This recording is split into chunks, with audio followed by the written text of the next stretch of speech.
Olá alunos, olá alunas, sou o professor Júlio da área de Sociologia e iremos discutir neste momento materialismo histórico. O materialismo histórico foi um método criado por Marx.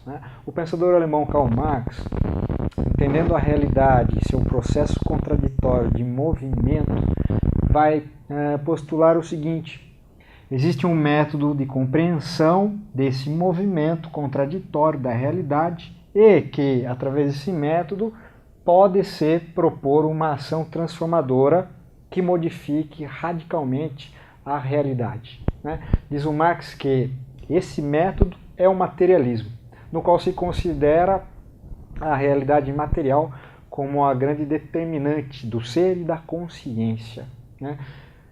Ele vai separar esse materialismo em duas formas: um materialismo dialético, que é a filosofia marxista, e o materialismo histórico, também conhecido como a ciência da história no marxismo. Então, primeiro, vamos considerar que, na teoria marxista, o humano é considerado pela forma como reproduz as suas condições materiais de existência. Isso vai ter implicações ideológicas no plano da consciência, no plano da organização do trabalho, no plano da relação de poder e dominação de uma classe sobre a outra. Diz o Marx que o materialismo histórico, fazendo suas investigações, propôs o seguinte: nós temos um modo de produção, no caso particular é o capitalista, e esse modo de produção seria composto por níveis. Esses níveis, é claro, são metodológicos, eles estão em constante interação na realidade. Mas para entender o modo de produção, Marx faz essa separação.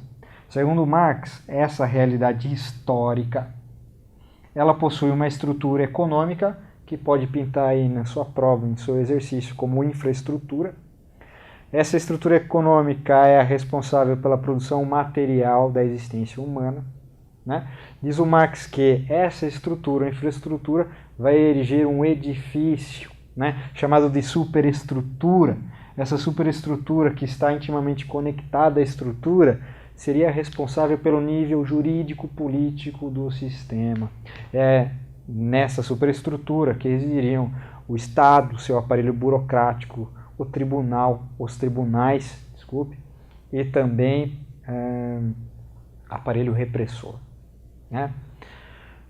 Além disso, nós teríamos um nível ideológico. Esse nível ideológico seria o responsável pela formação das formas de consciência, pelos níveis de consciência produzidos, engendrados, desenvolvidos na escola, na imprensa, na família, na igreja e outros setores sociais.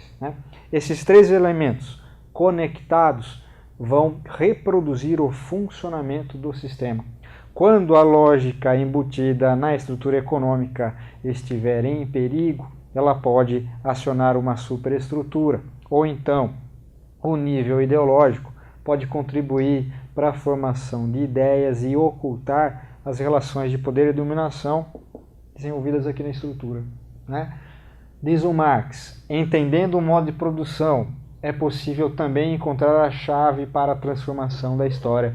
O desenvolvimento da história é encarado por Marx como um processo dialético e composto também por forças produtivas mais as relações de produção.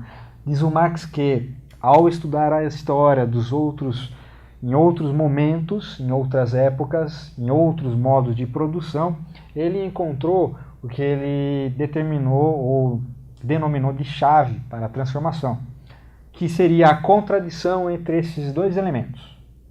O que são esses elementos? As forças produtivas podem ser entendidas como o grau de domínio humano sobre a natureza. Traduzindo, a técnica, a tecnologia, a divisão do trabalho, a ciência dentro de uma mesma época. Por outro lado, essa ciência, essa técnica, esse domínio sobre a natureza que reproduz as formas materiais de existência tem um grau de organização. Esse grau de organização está aqui, nas chamadas relações sociais de produção, na qual as formas de propriedade são garantidas, as formas de organização do processo de trabalho também são desenvolvidas. Quando as relações de produção não correspondem mais ao desenvolvimento das forças produtivas, nós temos uma grande contradição histórica. É como se essas relações de produção criassem grandes obstáculos para o avanço das forças produtivas. Foi assim, por exemplo, na transição da Idade Média, né, para a Idade Moderna. As relações servis não acompanhavam mais o nível de transformações engendradas pelo Renascimento, por exemplo.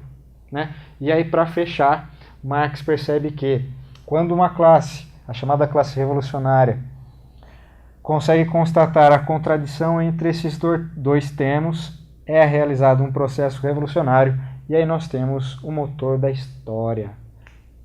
Tá? É quando a história é modificada, é quando a luta de classes age radicalmente e as estruturas são superadas.